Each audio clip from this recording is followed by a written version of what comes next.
Salut à tous et bienvenue dans Top Sport. On va parler de basket. Cette semaine, nous sommes dans le hall de la SIG à Elkirch. C'est la meilleure équipe de basket alsacien de la région. Les filles de la SIG qui évoluent en deuxième division. On parlera également de football avec un gros plan sur la saison de CFA2 avec à l'occasion d'un des derbys de la saison. Nous irons dans une deuxième partie de cette émission à Saint-Louis à l'occasion du derby entre Saint-Louis et Schiltigheim.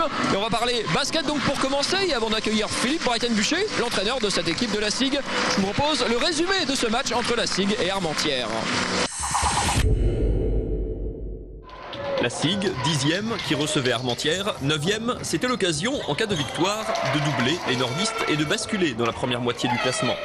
Mais les Alsaciennes vont rater leur début de match et subir tout au long de la rencontre l'adresse hors norme des visiteuses, notamment à 3 points. L'écart se creuse ainsi rapidement jusqu'à 23-14. Un panier primé de Caroline Nestor adoucit quelque peu la note à la fin du premier quart, 27-19. Armentières continue sur sa lancée, enquille les paniers et va compter jusqu'à 14 points d'avance après un quart d'heure de jeu. Plus dur, en défense, les filles de la SIG trouvent aussi de l'adresse en attaque et grignotent leur handicap. Dans le sillage d'Héloïse Chappé, les Alsaciennes recollent à 3 points à la pause, 49-46. Sur sa lancée, la SIG vire même en tête au début du troisième quart, mais les deux équipes se rendent coup pour coup et prennent successivement l'avantage. Dans le dernier quart, Armentières est à nouveau irrésistible au tir, 55% à 3 points en finale. La SIG s'accroche à l'image de Céline Schmitzenner, mais finit par plier. Les nordistes s'imposent finalement 90-79.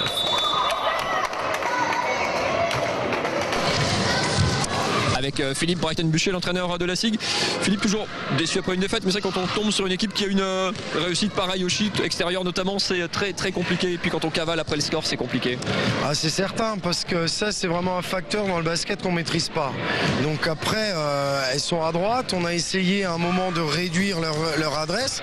On n'est pas trop mal arrivé, mais on n'est jamais vraiment réussi à basculer devant ou à basculer devant et à faire un petit écart. Et systématiquement, on prenait un panier ou un autre par une fille différente qui nous ramenait dans le doute. Et il faut vraiment rendre hommage à cette équipe d'Armentières ce soir qui fait un gros match, pas seulement dans l'adresse mais aussi collectivement, quoi. On a basculé dans les matchs retour de cette deuxième division. Pour une fois, c'est pas les journalistes, c'est vous-même qui parliez avant cette rencontre d'un match un petit peu charnière parce que la SIG est un peu entre deux eaux. Une victoire, c'est vrai, vous aurait permis de regarder un petit peu vers le haut du tableau. Là, il faut quoi? Il faut regarder un petit peu vers en bas ou c'est qu'il y a encore 11 matchs de championnat, c'est encore long malgré tout? Le championnat est long, le championnat est très dense. Il y a Perpignan qui domine vraiment la poule, mais après derrière, c'est vraiment très ouvert. Je suis persuadé qu'on est capable de gagner contre tout le monde, mais je suis persuadé aussi qu'on est capable de perdre contre tout le monde. Et c'est ce qui fait un peu le charme de ce championnat. Là maintenant, si on veut vraiment encore jouer le haut tableau et pas se faire peur, il faut qu'on aille chercher un exploit. Et le premier match qu'il faut vraiment regarder, c'est le prochain. Donc c'est à Calais. Et Calais, pour le moment, ils sont deuxième du championnat. Donc ça va être dur, quoi. Effectivement, peut-être pas le meilleur endroit pour aller se relancer. Dans votre groupe, qu'est-ce qui vous rend optimiste dans ces caractéristiques? Qu'est-ce qui est facteur d'espoir dans cette équipe? C'est une équipe qui travaille bien, c'est une équipe qui vit bien ensemble, c'est une équipe qui fait des efforts ensemble. Là, pendant 15 jours, on a bien bossé, on était vraiment dans une bonne dynamique. Faut pas douter, faut continuer à travailler, ça payera quoi qu'il arrive, parce que l'état d'esprit est vraiment bon. Au milieu de ce championnat, il y aura une parenthèse Coupe de France dans une grosse dizaine de jours avec un match de gala contre, vous avez tiré Arras qui est un club de l'élite. Le match se jouera au Rhenus, en levée de rideau d'un match de la SIG contre Chalon. C'est quoi? C'est une parenthèse ou entre une bonne équipe de D2 et une équipe en difficulté dans l'élite, il y a un coup à aller chercher? Comment vous allez aborder ce match? Déjà au départ, c'est une belle parenthèse puisque ça nous sort un petit peu du quotidien du championnat. Après, jouer au Rhenus en levée de rideau pour faire une affiche de gala, c'est toujours chouette. Après, on sait que c'est une équipe de ligue qui actuellement est en difficulté. Il faut absolument qu'on arrive à tenir le match au départ, que le match soit là, qu'on soit capable de produire du basket. Et après, si on est au contact dans les 5 dernières minutes, on va pas se priver d'un exploit. On verra ça dans une petite quinzaine de jours. Pour finir, on voit derrière nous, il y a toujours beaucoup de gamins qui jouent sur le parquet après les matchs ici. La SIG, c'est un énorme vivier d'équipes de jeunes dans toutes les catégories, chez les garçons, chez les filles qui se relayent en entraînement et en match dans cette salle. salle à Elkirch. C'est un vivier aussi quelque part pour une équipe comme la vôtre, ou il y a un écart quand même de niveau qui fait que c'est compliqué, il faut aller chercher des filles ailleurs aussi? Bon, on va chercher des filles ailleurs, mais à la base, il y a quand même une grosse politique de formation à la SIG. Et ça a toujours été. On a des minimes France, on a des cadets de France, on a une équipe 2 en National 2. Les filles intègrent nos entraînements. On espère que la majorité de ces filles-là intègrent l'équipe première dans les années à venir. Moi, je suis assez confiant par rapport à ça parce qu'on a vraiment du potentiel et puis il y a une identité à maintenir. Parce que c'est bien de chercher des filles, mais après, derrière, il faut quand même maintenir une identité du club. Et on sait très bien que quand c'est difficile, c'est l'identité qui fait la différence. Et c'est les gens qui sont d'ici qui vont se battre pour le club. Donc j'espère que derrière ça va suivre et puis on sera obligé de prendre des filles de l'extérieur, bien sûr, mais des filles où on en a besoin, au poste où on en a besoin, qu'on n'a pas chez nous, quoi. Merci beaucoup Philippe, excellente suite de saison la SIG. On aura donc l'occasion d'en reparler à l'occasion de ces deux matchs Uranus. Donc SIG Arras chez les filles, SIG Chalon chez les garçons. On va prendre la direction du Haut-Rhin pour parler football avec un des derbys de CFA2, le Football Club de Saint-Louis. 4e recevait le Sporting Club de Schiltigheim, 6e derby au sommet, donc regardez. Il n'y a eu qu'un seul but à se mettre sous la dent dans ce derby, et encore, on n'en est pas vraiment certain. L'objet du litige, ce coup franc bien placé, obtenu par les Haut-Rhinois, contré par le mur et qui va naviguer dans la surface avant de venir rebondir sur le pied de Jacques Anatole. Les Chilicois se dégagent, les Rouges lèvent les bras. Le ballon est-il rentré avant d'être repoussé par Steven Delaveau? Oui, selon l'arbitre assistant qui fait valider le but. On jouait alors la 23e minute de jeu. Avant ça, pas grand-chose, à part une première frappe de Samir Nouisser, pas cadré, et un corner prolongé par Kemak qui ne trouve pas preneur.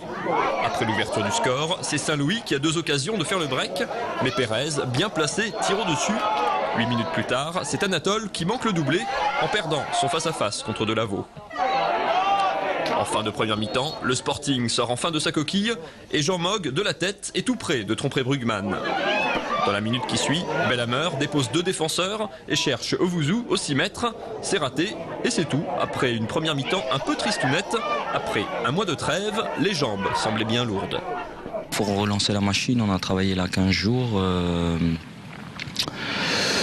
Bien travaillé d'ailleurs et on va monter en régime petit à petit. On est conditions hivernales pas évidentes. Rien de très sexy en seconde période où les Barinois vont se créer l'essentiel des rares occasions. Sur cette remise de Froliger, Edson Sassia écrase trop sa frappe. Dans les dernières minutes, Boukemia sert Froliger, repris in extremis. Le même Boukemia dont le coup franc de la dernière chance est contré. Saint-Louis s'impose donc 1-0 après un match de reprise plutôt laborieux. Les Haut-Rhinois restent donc en embuscade au classement, derrière le trio de tête, ambitieux mais raisonnable. Si à un moment donné, dans le sprint final, on n'est pas trop distancé, peut-être qu'il y aura quelque chose à jouer. Après, voilà, c'est des grosses écuries, on le savait, ils sont au rendez-vous. À nous d'essayer on essaie de les suivre, on essaie de faire le maximum pour rester derrière eux. Mais bon. Dans les autres matchs, le Racing a fait le boulot chez la Lanterne Rouge, Chaumont, en s'imposant 3-0. Bonne opération aussi pour la ZIM qui s'impose à Jarville chez un concurrent direct pour le maintien, 1-0. Enfin, Steinseltz s'incline à Saint-Dié et flirte toujours avec la zone rouge. Au classement, le Racing profite de la première défaite de Vesoul pour se rapprocher de la tête avant de jouer son match en retard samedi contre Neuve-Maisons. Saint-Louis consolide sa 4e place et le Sporting Schiltigheim en perd 2 et décroche du haut du tableau. Plus bas, si Ilzac se donne un peu d'air, Steinseltz reste premier relégable et n'a pas gagné depuis 8 matchs en championnat. Avec José Guerra, entraîneur contrarié, les matchs de reprise et les défaites, c'est toujours compliqué et difficile à digérer. Ouais, d'abord tous mes meilleurs vœux pour cette nouvelle année. Elle n'a pas commencé de la meilleure manière pour nous. Enfin, pas complètement, je veux dire. J'avais demandé à mes garçons de ne pas prendre de but. Malgré la défaite, c'est ce qu'on a fait parce que tout le monde a vu ce qui s'est passé. Donc c'est un peu dommage de commencer par une défaite aussi cruelle. Parce que j'ai une équipe jeune et il va falloir de nouveau retravailler sur... on était en difficulté en fin d'année avec l'élimination coupe et la défaite à domicile contre Auxerre. Et on repart avec une défaite au mois de janvier. Donc ça va être compliqué. Ceci dit, il y a pas mal de bonnes choses à ressortir. On sait qu'on n'est pas encore prêt physiquement, c'est clair, hein, comme toutes les équipes. Saint-Louis a l'occasion de s'entraîner beaucoup plus souvent parce qu'ils ont des contrats fédéraux et des garçons qui sont disponibles. Ça n'a pas été le cas des miens. Donc on a... La plupart de vos garçons, ou tous travaillent, hein, il faut le préciser. Ah oui, tous travaillent, oui, toute la journée, ainsi que quelques étudiants. Mais donc je pense que physiquement, on était de toute façon on n'avait peut-être pas les ressources nécessaires pour pousser encore un peu plus sur la fin de match. Non, c'est pas moins que le Sporting fait une belle saison. Vous étiez 6e avant cette rencontre avec un gros et très beau bilan à domicile, hein, où vous faites quasiment carton plein. Vous peinez beaucoup à l'extérieur. Ça, c'est là qu'il va falloir travailler sur la deuxième partie de saison. J'ai trouvé que mes garçons avaient plutôt bien réagi, contrairement à ce qui se passait à l'extérieur chaque fois qu'on prenait un but. Mais il est clair que notre série, chaque fois qu'on prend un but, il y a une défaite au bout, elle perdure. C'est un championnat assez homogène où il y a 4 descentes, il faut le rappeler. Le Sporting regarde toujours vers le haut. Vous avez toujours, vous, un œil un petit peu dans le rétroviseur sur ce qui se passe derrière, parce qu'on sait que ça peut aller assez vite. Ça va très très vite, donc pour l'instant, il y a... C'est plutôt équilibré, hein. On a autant de victoires que de défaites. On a 6 défaites, 6 victoires, 1 nul. Donc, par contre, on reçoit Vesoul dans 15 jours. On est déjà en danger parce que c'est pas 4 équipes, c'est quasiment 5, parce que c'est les moins bons 12e. J'ai dit à mes garçons qu'on était beaucoup plus loin de la tête que des équipes relégables. Donc on sait ce qui nous pend au nez. Et si on veut commencer à préparer la saison prochaine sereinement, il va être important de prendre des points le plus vite possible. Pour terminer, au-delà de ça, comme dit, il y a une patte, un système chilique qui vous tient à cœur pour justement construire. Enfin, quand on a une équipe jeune comme ça, on réfléchit déjà à des éléments pour l'agréger, à construire quelque chose sur la durée. C'est un luxe qu'on peut se permettre de construire comme ça un petit peu sur plusieurs saisons. Nous, on n'a pas le choix, hein. Vous savez, quand on n'a pas le budget de Saint-Louis, on n'a pas le budget de Vesoul, on n'a pas le budget du Racing. Donc aujourd'hui, on construit avec des garçons du cru, voire avec quelques garçons qu'on peut trouver dans le coin. On a de l'ambition. On a l'ambition à 3 ans d'aller voir ce qui se passe au-dessus, et une fois au-dessus, on se donnera l'ambition de stabiliser le club à ce niveau-là, et peut-être aller voir encore une fois au-dessus. Il y a un changement de direction, il y a des dirigeants qui sont arrivés, qui ont l'ambition de nous donner les moyens pour pouvoir le faire, mais il est clair que je continuerai certainement à travailler de la même manière, hein, en faisant confiance aux jeunes, en faisant confiance aux garçons qu'on forme dans notre club, pour rendre hommage surtout à tous les éducateurs qui font ce travail là, et de toute façon on n'a pas les moyens de se payer toute une équipe de l'extérieur, donc peut-être qu'on pourra à ce moment-là prendre 2-3 joueurs d'expérience qui pourront encadrer ces jeunes. C'est peut-être ce qui me manque aujourd'hui, c'est ces joueurs d'expérience capables de tirer vers le haut le wagon, quoi. Sur l'objectif pour la fin de saison. Merci beaucoup José Guerra. On se retrouve nous la semaine prochaine pour une nouvelle émission. Vous pouvez bien sûr retrouver celle-ci et toutes les autres et tous les autres programmes de la chaîne sur le site web d'Alsace 20, www.alsace20.tv. À la semaine prochaine. Bye bye.